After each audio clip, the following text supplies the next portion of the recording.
जय हिंद दोस्तों। आप सभी को गणतंत्र दिवस की बहुत बहुत शुभकामनाएं। दोस्तों, आज हम बात कर रहे हैं गणतंत्र दिवस की। लेकिन क्या आप जानते हैं गणतंत्र दिवस और संविधान दिवस की एक ही डेट क्यों है? आइए जानते हैं। दोस्तों, 15 अगस्त 1947 को हम अंग्रेजों से आज़ाद हो गए थे। लेकिन हमारे ऊपर किसी का भी शासन नहीं था और यह डिसाइड करना भी बहुत मुश्किल था कि अब भारत में किसका शासन होगा। इसलिए अंग्रेजों ने एक अपनी बात रखी कि जब आप अपना संविधान बना लेंगे तब हम आपको पूरी तरह से छोड़कर जाएंगे। दोस्तों, हमारा संविधान 1946 से 1949 के बीच में बनाया गया था, जो फाइनली 26 नवंबर 1949 को बनकर तैयार हुआ। इसलिए 26 नवंबर को संविधान दिवस मनाया जाता है।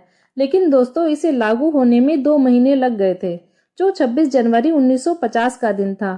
क्योंकि इस दिन से देश का हर नागरिक, चाहे वह कोई मंत्री हो या आम इंसान, वह संविधान के अधीन यानी संविधान के अनुसार काम करने लगे थे। इसलिए 26 जनवरी को रिपब्लिक डे मनाया जाता है। अब जानते हैं, जब संविधान 26 नवंबर को ही बन गया था तो इसे लागू करने में 2 महीने क्यों लगे? इसे 26 नवंबर को ही लागू क्यों नहीं किया गया? दोस्तों, 1946 में जब संविधान बनाने के लिए सदस्यों का चयन किया गया, उस समय भारत अखंड भारत था। उस समय 389 लोगों को संविधान बनाने के लिए चुना गया था। लेकिन 1947 में भारत का विभाजन हो गया, जिस कारण जो लोग पाकिस्तान से चुने गए थे वो वापस चले गए। विभाजन के बाद 299 सदस्य बचे, जिन्होंने संविधान बनाना था। लेकिन 24 जनवरी 1950 तक जब संविधान पर हस्ताक्षर करने की बारी आई, तब तक कुछ लोगों का देहांत हो चुका था।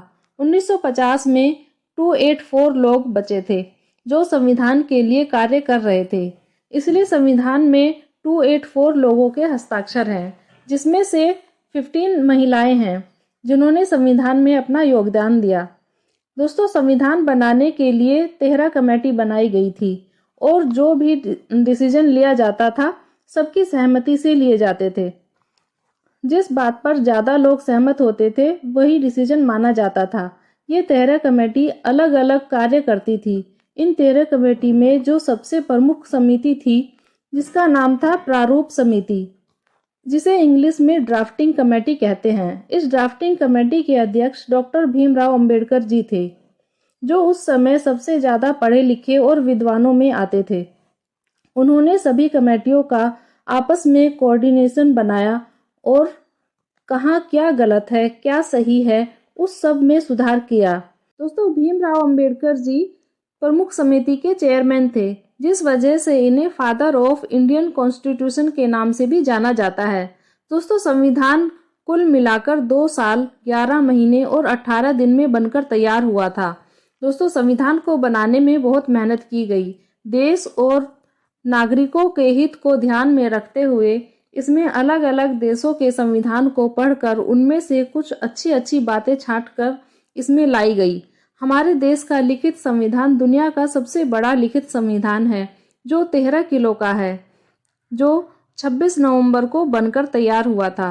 दोस्तों, संविधान को 2 महीने जानबूझकर देरी से लागू किया गया था। इसके पीछे का कारण था 1929 में दिसंबर में कांग्रेस का लाहौर अधिवेशन चल रहा था, जिसकी अध्यक्षता पंडित जवाहरलाल नेहरू जी कर रहे थे। उन्होंने कहा, हमें पूर्ण स्वराज चाहिए और अंग्रेजों से पूर्ण स्वराज की मांग कर दी। उन्होंने भारतीयों से कहा, अब हम अंग्रेजों से नहीं डरेंगे। इसलिए तय किया गया, हम आने वाले साल 1930 में जनवरी के लास्ट संडे को तिरंगा लहराएंगे और इसके लिए हम सबको जागना होगा। चाहे अंग्रेज हमें आज़ादी दें या ना दें, हम जनवरी 1930 के आखिरी संडे को झंडा लहराएंगे। 1930 का लास्ट संडे की तारीख 26 जनवरी थी।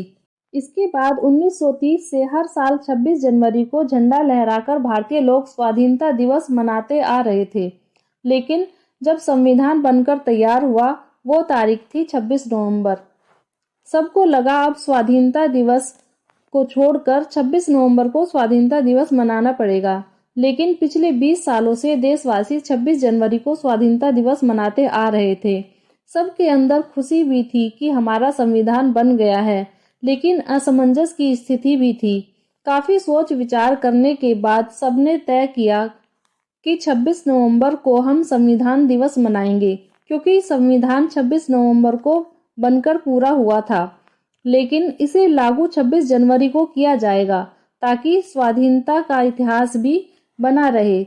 इस तरह से भारत में संविधान 26 जनवरी 1950 को लागू किया गया, क्योंकि संविधान कहता है कि आप स्वाधीन नहीं हो, आप संविधान के अधीन हो।